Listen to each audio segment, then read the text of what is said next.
Yes, good morning dear students. मैं राजेश सोनी आप सभी का हार्दिक स्वागत करता हूं। आज के इस लेक्चर में अपन डिस्कस करेंगे एक्सरसाइज 3.2 के जो रिमेनिंग क्वेश्चंस हैं उन्हें। ओके, तो स्टार्ट करते हैं। Question number 13। तो इसमें आपको दिया गया है कि ए की वैल्यू यह है, आई की वैल्यू यह जो आयु है वह है। तो हमें सिद्ध करना है या फिर इक्वेशन दी हुई कि A square is equal to 8a plus के आई और हमें के का मान यहाँ पर ज्ञात करना है। ओके, तो आप यहाँ पर सबसे पहले ए स्क्वायर की वैल्यू फाइंड करें। तो आप लिखें यहाँ पर ए स्क्वायर इज इक्वल टू होता है आपका ए into A,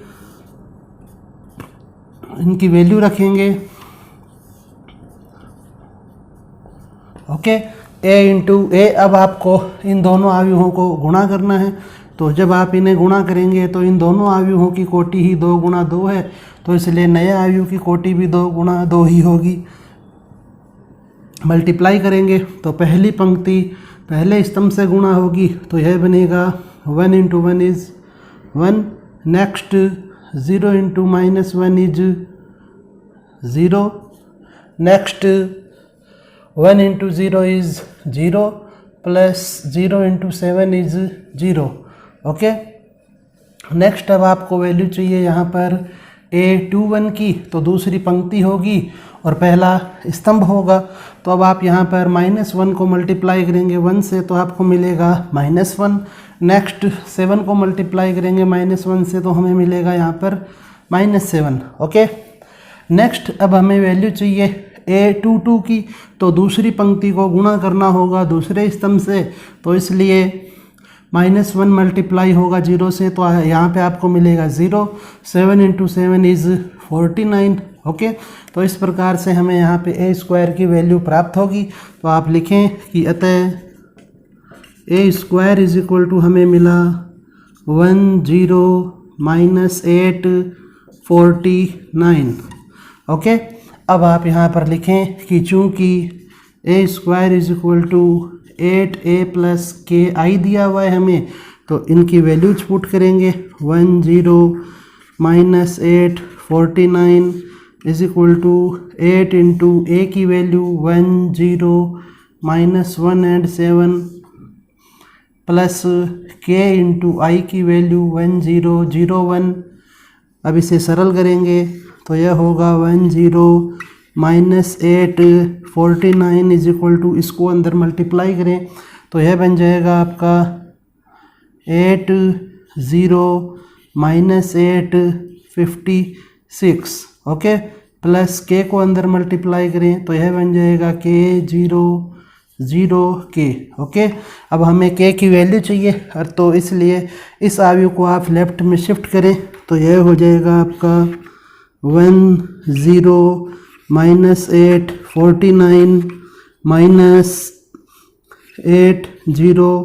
-856 okay is equal to K00 और K।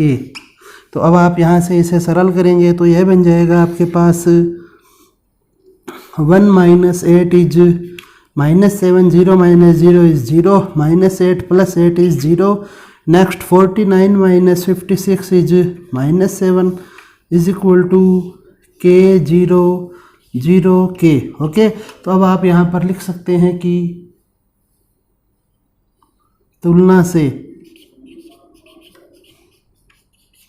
K is equal to होगा -7। ओके, इस प्रकार से आपको यह क्वेश्चन है वह सॉल्व करना है। नेक्स्ट क्वेश्चन अब आप देखें यहाँ पर क्वेश्चन नंबर 14।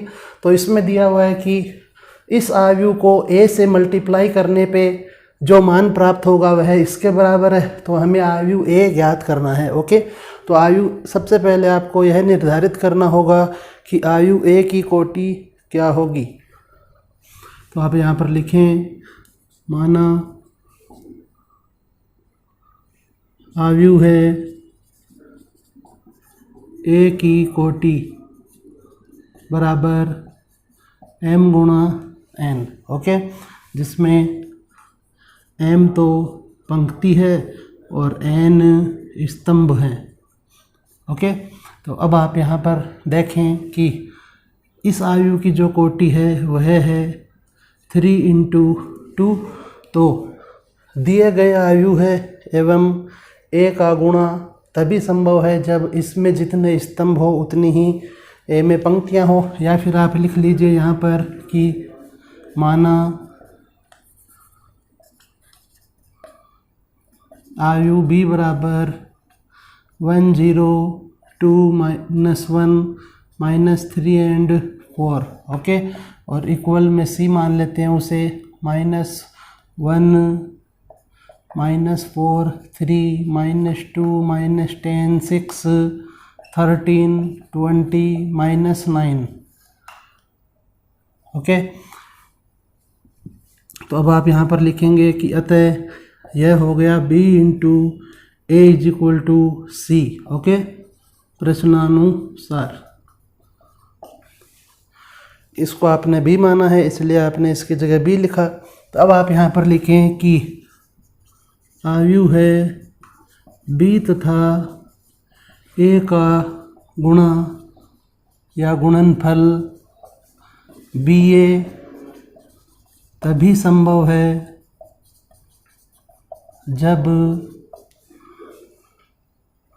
2 बराबर m हो, क्योंकि अपन ने यह पढ़ा था कि जब आप किन्हीं दो आव्यूहों को गुणा करते हैं तो उन आव्यूहों का गुणा तभी संभव होता है जब पहले आव्यूह में जितने स्तंभ होते हैं उतने ही दूसरे आव्यूह में पंक्तियां होनी चाहिए। तो इसलिए यहाँ से m की वैल्यू आपको मिलेगी 2, ओके। तो अब आप यहाँ पर देखें कि जो आयु b है हमारा उसकी कोटि है 3 इंटू 2 इंटू a की कोटि आपने ली है m गुणा n, और बराबर में अपन ने आयु c माना है जिसकी कोटि है 3 इंटू 3।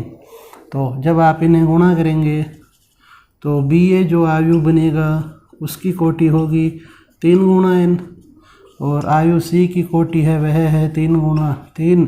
तो यहाँ पे अब आप लिख सकते हैं कि तुलना से या फिर आयु है कि समानता से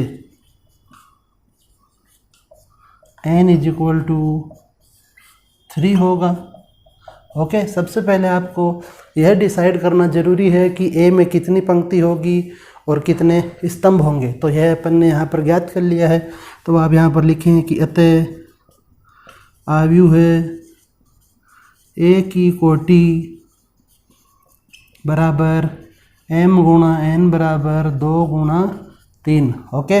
अब आप यहाँ पर इसे मान लें कि माना आयु है a जो है वह है A B C D E F, कि इसमें 2 तो पंक्तियां हैं और 3 स्तंभ होने चाहिए।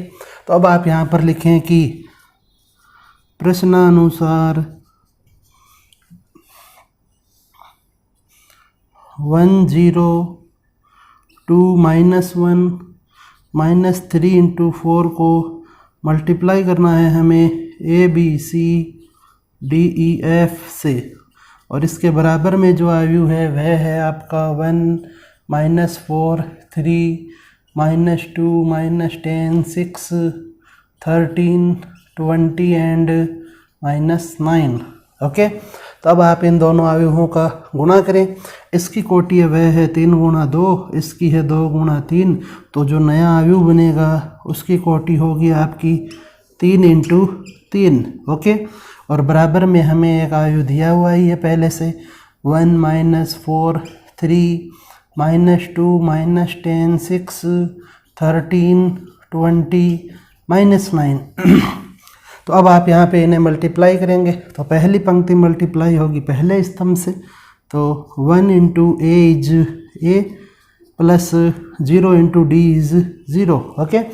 नेक्स्ट अब आप यहाँ पर इसे लिखें, पहली पंक्ति होगी और दूसरा स्तंभ होगा, तो 1 into B is B plus 0 into E is 0। Next 1 into C is C plus 0 into F is 0, okay. पहली पंक्ति का तीनों स्तंभों से गुणा कंप्लीट हो चुका है। अब आप नेक्स्ट देखें, दूसरी पंक्ति का गुणा तीनों स्तंभों से करना है, तो यह बन जाएगा आपका 2a माइनस डी। नेक्स्ट दूसरी पंक्ति दूसरे स्तंभ से गुणा होगी तो यह होगा 2b माइनस ई। नेक्स्ट दूसरी पंक्ति गुणा होगी तीसरे स्तंभ से तो यह बनेगा आपका 2c minus F. Okay, next अब आप यहाँ पर वैल्यू चाहिए आपको तीसरी रो की, तो थर्ड रो को आप मल्टीप्लाई करेंगे तीनों स्तंभों से, तो -3a प्लस 4d। नेक्स्ट आपको वैल्यू चाहिए a32 की, तो तीसरी पंक्ति होगी दूसरा स्तंभ होगा, तो इसलिए आप इसे सेलेक्ट करेंगे, तो यह हो गया -3b plus 4e। Next -3c plus 4f। Okay, इस प्रकार से यह आपका आयु बनेगा। तो इसकी कोटि भी 3 गुणा 3, इसकी कोटि भी 3 गुणा 3 और बीच में इनके है बराबर का चिन्ह। तो अब आप यहाँ पर आयु की समानता लगाएंगे, आप लिखें आयु है कि समानता से, आयु है कि समानता से जो a की वैल्यू है वह बराबर है आपके 1 के। Next b plus 0 means b आपका बराबर है -4 के। नेक्स्ट c की वैल्यू हो जाएगी इसी प्रकार से 3। ओके, अब आपको वैल्यू चाहिए d, e और f की भी, तो आप 2a माइनस डी को बराबर रखेंगे -2 के। 2a minus D is equal to -2, 2a minus D is equal to -2। तो यहाँ पर a की वैल्यू रखें तो यह बन जाएगा 2 × 1 minus D is equal to -2, तो 2 minus D is equal to -2, या फिर आप इसे लिख सकते हैं 2 + 2 इज इक्वल टू डी, और डी बराबर हो गया यहाँ पर 4। ओके, इस प्रकार से हमें डी की वैल्यू फाइंड करनी है। नेक्स्ट 2b माइनस ई जो है वह बराबर है आपका -10 के, तो आप इसे भी बराबर रखें। 2b minus E is equal to -10, तो यहाँ पे अब आप b की वैल्यू रखें तो यह हो जाएगा 2 × -4 minus E is equal to -10, तो -8 minus E is equal to -10, या फिर आप इसे लिख सकते हैं -8 + 10 इज इक्वल टू ई। -10 को अपन ने लेफ्ट साइड में शिफ्ट कर लिया और -e को राइट साइड में, तो यहाँ से e की वैल्यू जो मिली हमें वह है 2। ओके, नेक्स्ट अब आप यहाँ पर तुलना करेंगे, तो नेक्स्ट आप यहाँ देखें कि 2c माइनस एफ है वह बराबर है आपका 6 के, तो आप लिखें इसे कि 2c minus F is equal to 6। c की जगह c की वैल्यू पुट करेंगे तो यह बन जाएगा 6 minus F is equal to 6, तो 6 से 6 cancel, f is equal to 0। Okay, तो अतः आयु a जो बना हमारे पास यहाँ पे इस क्वेश्चन में, अतः आयु a जो है वह होगा 1 -4 3 4 2 एंड 0। ओके, यह इस क्वेश्चन का आंसर होगा। तो इसको आप एक बार अच्छे से समझे वापस से कि यह जो आयु है इसे अपन ने b मान लिया था और इसे c, तो b को गुणा करना है a से। अब b का a से गुणा तभी संभव होता है जब b में जितने स्तंभ हो उतनी ही a में पंक्तियां हो, तो अर्थात 2 स्तंभ हैं तो a में 2 पंक्तियां होगी, तो 2 बराबर हो गया m के। नेक्स्ट अब आप जब b और a को मल्टीप्लाई करेंगे तो नया आयु बनेगा ba, इसकी कोटि होगी आपकी 3 × n, और c जो आयु है उसकी कोटि हमें दी हुई है पहले से 3 × 3 है, तो यहाँ पर जब आप आयु की समानता लगाएंगे तो n की वैल्यू हमें मिलेगी यहाँ पर n is equal to 3। Okay, तो अतः यहाँ पर आयु a की कोटि डिसाइड हो गई कि इसकी कोटि होगी 2 × 3, तो फिर अपन ने इसमें 2 पंक्तियाँ ले ली और 3 स्तंभ ले लिए। अब आपको a b c d e f इन सभी का मान चाहिए, तो इसलिए ये अपन ने यहाँ पे क्वेश्चन में पुट किया एक ही जगह और फिर इसको सरल किया, तो हमें जितने भी अवयव हैं इन सब की वैल्यू प्राप्त हो गई। ओके, इस प्रकार से आपको ये क्वेश्चन सोल्व करना। नेक्स्ट क्वेश्चन अब अपन देखते हैं यहाँ पर क्वेश्चन नंबर 15, उसमें हमें दिया हुआ है कि आयु ए है वह cos alpha sin alpha minus sin alpha cos alpha के बराबर हो, तो सिद्ध कीजिए कि a की पावर n है वह आपका इस प्रकार से होगा। ओके, तो यहाँ पे अब आपको जो आपने क्लास 11th में एक्सरसाइज नंबर 4 जो पढ़ी है वह आपके यहाँ पे काम में आएगी। तो एक्सरसाइज 4 जो थी आपकी वह थी गणितीय आगमन का सिद्धांत। यह जो आपकी एक्सरसाइज थी इसमें अपन क्वेश्चन जिस तरीके से सॉल्व करते थे सेम उसी तरीके से आपको यहाँ पर क्वेश्चन सॉल्व करने हैं। तो इसके अंदर हम 3 चरण में क्वेश्चन को हल करते थे। चरण नंबर 1 था कि n बराबर 1 रखते थे। दूसरा जो चरण था वह था कि n बराबर अपन k लेते थे। और तीसरा जो चरण होता था वह था कि n की जगह आप k+1 रखकर चेक करते थे कि n बराबर k+1 पर यह सत्यापित है अथवा नहीं है। तो बिल्कुल यही पैटर्न आपको यहाँ पे इस क्वेश्चन में फॉलो करना है। तो आप सबसे पहले लिखें इसको कि माना यह कोई गणितीय कथन है तो इसलिए इसे अपन Pn के द्वारा लिखेंगे। माना Pn a की power n is equal to cos n alpha sine n alpha minus sine n alpha cos n alpha. Okay, अब आप यहाँ पर चरण नंबर 1 लिखें। चरण नंबर 1, तो पहला जो चरण होता है उसमें अपन n बराबर 1 के लिए चेक करते हैं। तो आप यहाँ पर लिखें n बराबर 1 रखने पर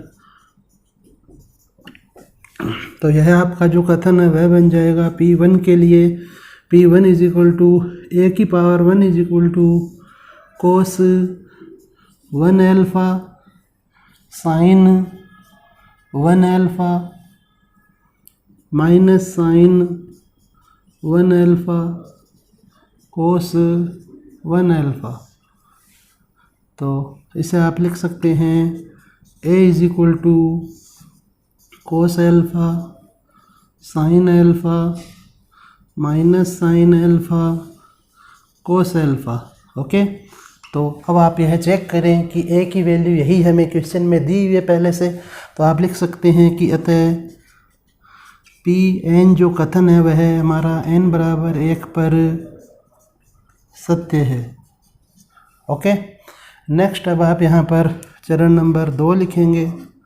चरण नंबर 2, n बराबर k रखने पर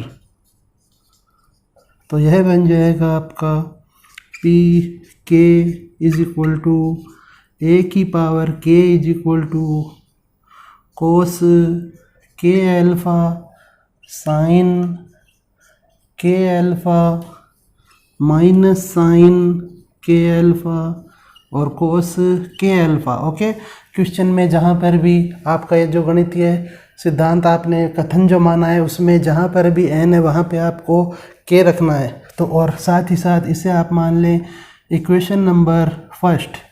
ओके, अब आप यहाँ पर नेक्स्ट चरण नंबर 3 को अप्लाई करें। तो चरण नंबर 3 जो होता है उसमें हमें n बराबर k+1 रखना होता है।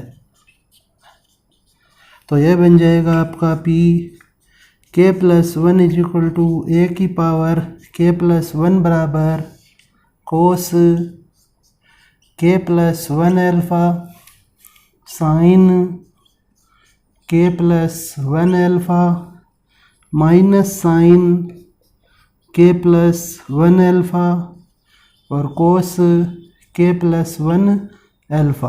ओके, जहाँ पर भी n था वहाँ पे आपको k+1 रखना था।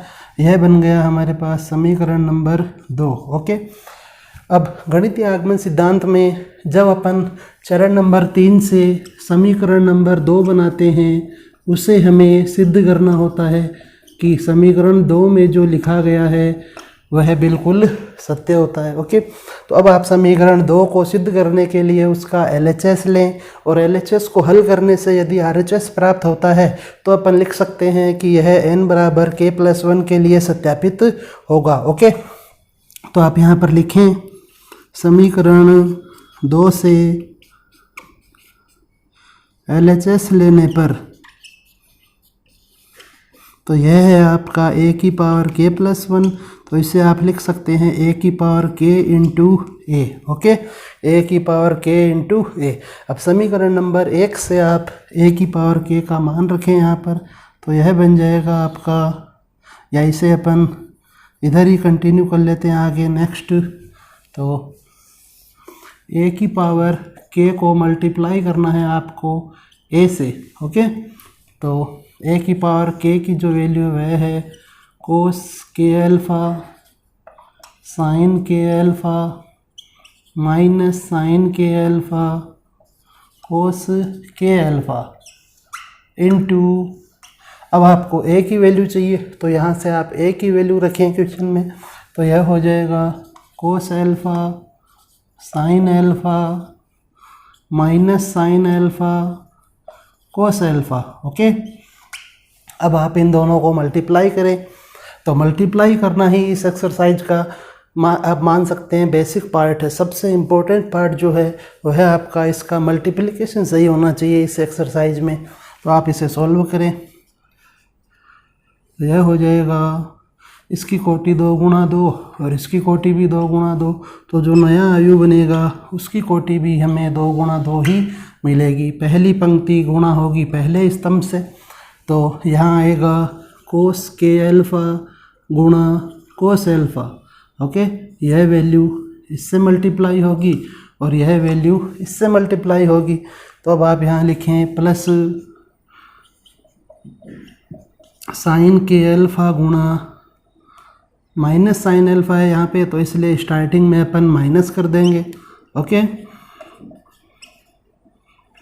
नेक्स्ट इसे थोड़ा सा बड़ा भी बना लेते हैं।